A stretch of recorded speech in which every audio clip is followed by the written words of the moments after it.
অবশেষে প্রতীক্ষার অবসান, হাজির শুভক্ষণ। 12ই জুলাই মুকেশ পুত্রকে নিয়ে গন্তব্যে পৌঁছলো বরযাত্রী।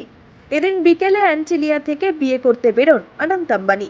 গন্তব্য ছিল জিও ওয়ার্ল্ড কনভেনশন সেন্টার। বাবা মাকে সঙ্গে নিয়ে এদিন সময় মতো গন্তব্যে পৌঁছন অনন্ত আম্বানি। জিও ওয়ার্ল্ডে বসেছে মুকেশ আম্বানির কনিষ্ঠ পুত্র অনন্ত আর রাধিকার বিয়ের আসর।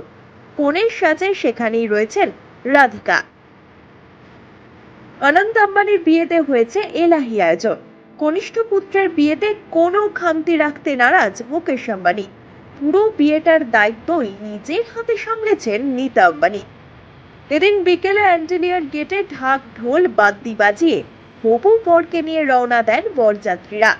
অনন্তের সাদা গাড়ি জুড়ে রয়েছে ফুলের সাজ। বর বেরোনোর সময় নাচে মত্ত থাকেন আম্বানি বাড়ির কর্মীরা। অনন্তের বিয়ে উপলক্ষে তাদের মধ্যেও আজ খুশির মেজাজ।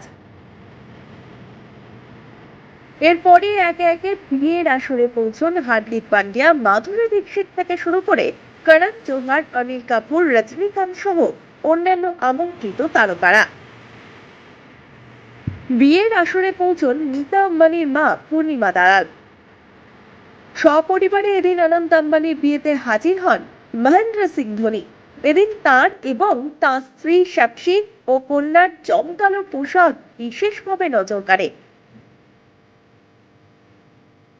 এদিন বরের বেশ কেমন হবে সেই নিয়েও চলছিল জোর চর্চা। শেষমেশ প্রকাশ্যে এলো অনন্তের সাজ পোশাক। কমলা শেরওয়ানি পরেছেন হবু বর। অনন্ত যে পশুপ্রেমী সেটাও ধরা পড়েছে তার বিয়ের সাজে।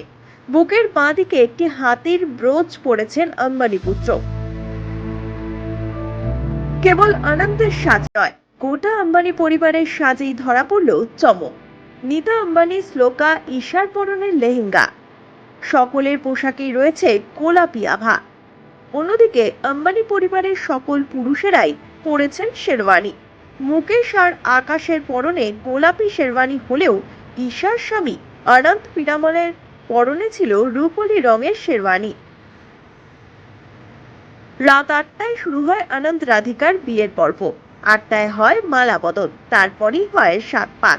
দীর্ঘ কয়েক মাস ধরে এই রাজকীয় বিয়ের দিকেই তাকিয়েছিল গোটা বিশ্ব।